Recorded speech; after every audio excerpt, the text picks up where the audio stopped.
4-1. So we've seen it every week. This is how it has finished. Manchester City, champions. Liverpool just a point behind. Then look at the gap from Liverpool to Chelsea, who finish in third with 72 points. Tottenham, who at one point in the first half of the season were in this title race. They're in fourth. That's where they finish. Champions League qualification for them. Arsenal, out of the top four, are sitting fifth. That's where they will finish if they win the Europa League final against Chelsea at the end of the May. Then they'll be in the Champions League next season. Manchester United in sixth under Ole Gunnar Solskjaer, the exact position when he came in and took over. Wolves in seventh, newly promoted team, best performance from a newly promoted side since 2001. Everton under Marco Silva in eighth, nice finish for them. Leicester City in ninth under Brendan Rodgers, exciting times ahead with young players. West Ham finished the season their first under Manuel Pellegrini in 10th position. That is your top 10. Your bottom 10 looks like this. FA Cup final to look forward to, but their best Premier League season ever for Javi Gracia's Watford finishing in 11th. Crystal Palace flirted all season, as they always do with relegation. They end up finishing in 12th. Newcastle United in 13th position. The future of Rafa Benitez is still to be decided. Will he stay and be Newcastle manager next year? Bournemouth under Eddie Howe continue to do it, to stay amongst the big boys. They finish in 14th. Then it's Burnley, who really had a terrible start but have finished 15th. Southampton had to bring in Ralph Hasenhüttl to lead them to safety in 16th. With Brighton, the ones just outside that bottom three under Chris Hughton. What is his future? There are rumours about his future as well, but Brighton remain a Premier League team. Cardiff were relegated last weekend. Fulham and Huddersfield have been relegated for weeks. That is your table. It just shows what they are as a team. And they also find a way to win somehow. Well, what about the foundations they've now laid this season? To challenge season in, season out, you feel? Yeah, I think so now. Virgil van Dijk's playing well. The back four seem to be really settled. The full-backs are great, aren't they? They're young, they're quick. If they stay clear of injuries, of course you can see them challenging next year. There'll be a few people who leave in the summer. Maybe they'll bring one or two in if they can, just to go again.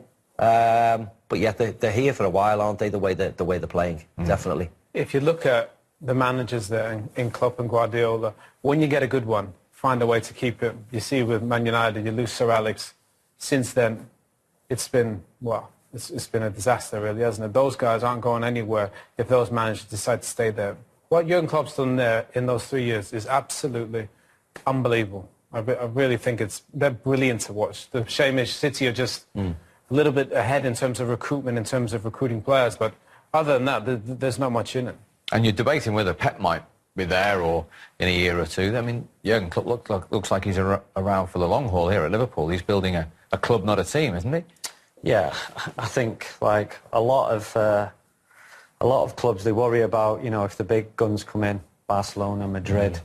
You know, they will be looking to the likes of Jurgen Klopp, potentially, to be the next manager in the future. But, yeah, over the night, it looks like he's loving life at Liverpool. He's built a team there. You know, you see the team that he inherited. Hardly any of that team are there. Yeah. And it's just complete. And what he's done, he's improved every year. And he's not quite made it this year, but obviously in the Champions League final, which, you know, just missed out on the Premier League, and second time in 2 years that, you know, they're in the Champions League final. So there's progress. He's a brilliant coach. He's a brilliant coach. And when you go that close, a lot of people felt they'd fall away because they didn't have the experience. Only James Milner and Daniel Sturridge have won it before. How important will that be now when they go again, that they've been right on Manchester City's tail till the end? They got to the Champions League final last year. They lost, but they've got experience now, haven't they? So they're going to go again. And the fact that they've run City so close, and more importantly, mentally, their strength mentally was excellent. You know, both teams there are excellent, but there was no failings from them at all. You know, when the pressure was on, Newcastle away and things like that, they found the way to get results. And I think the resolve will be excellent, and there'll be a better side for this next year. Yes, they've got that little bit of disappointment because they've lost, but that'll help them next year, though. Absolutely, big season for Liverpool. Next, Manchester City were awaiting the players back out of the Amex, incidentally, for the official presentation to Vincent Kompany. And in terms of Liverpool, you've been in that situation. You've been so close one season. Do you go away in the summer and mull that over in terms of going again and showing that mental edge to come back? Yeah, I mean, we say how well they've done, but the players will go back and just individually... Human nature, I guess, that, is it? Yeah, they'll be sat on the beach thinking, how could we have made the couple of points up? You know, we're going through the games.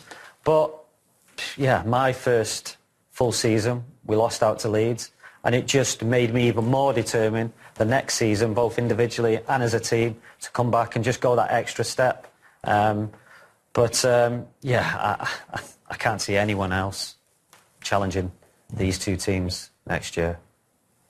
I think the one thing, if you could address maybe a number 10, you know, they've got some terrific midfield players. They're all a bit similar.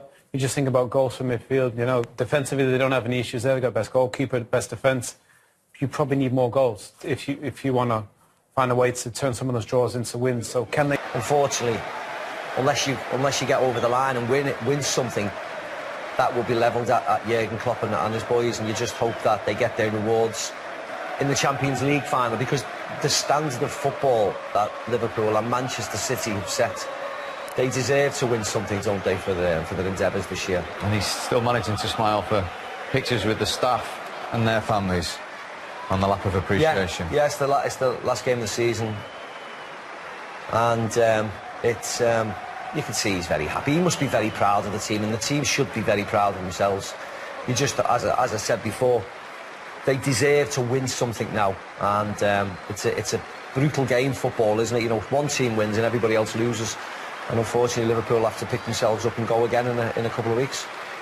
What do you say to the people who, although they've taken it to the final day, looked at that Leicester game where they could have gone 7 clear and missed opportunities? Pep Guardiola said, coming out of St James's Park that night, he thought he'd lost the time. Yeah. Well, there's nothing you can do. You're always going to drop points along the way, aren't you? And the fact that they've only lost one game, I mean, you could even go back to the Manchester City game that they lost. They've lost one game and got 97 points. It's just an extraordinary Manchester City team that have done them, but you can't have any concerns about that Leicester game or the Man City game or something else, because they've broken all kinds of records.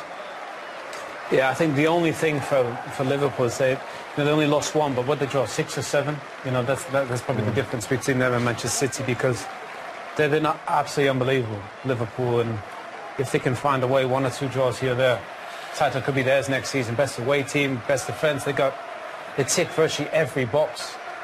Problem is Manchester City are just, you know, a little bit ahead in terms of recruitment. But I think they've done amazing, even to get this close to this Manchester City team, because it's going to go down as one of the best ever. Yeah, Alisson has won the Golden Glove, incidentally, with his clean sheet today. Let's not forget, Ryan, that they were 25 points behind City a year ago as we were sitting here, Liverpool. Yeah, I mean, they've made up a huge gap there. That doesn't happen very often, making that sort of gap up. And it just shows just the togetherness, the team that Jurgen Klopp's built. And also, you know, we talk about City, the way that they play, Liverpool play. I mean, high pressing, energy, quality, good individuals.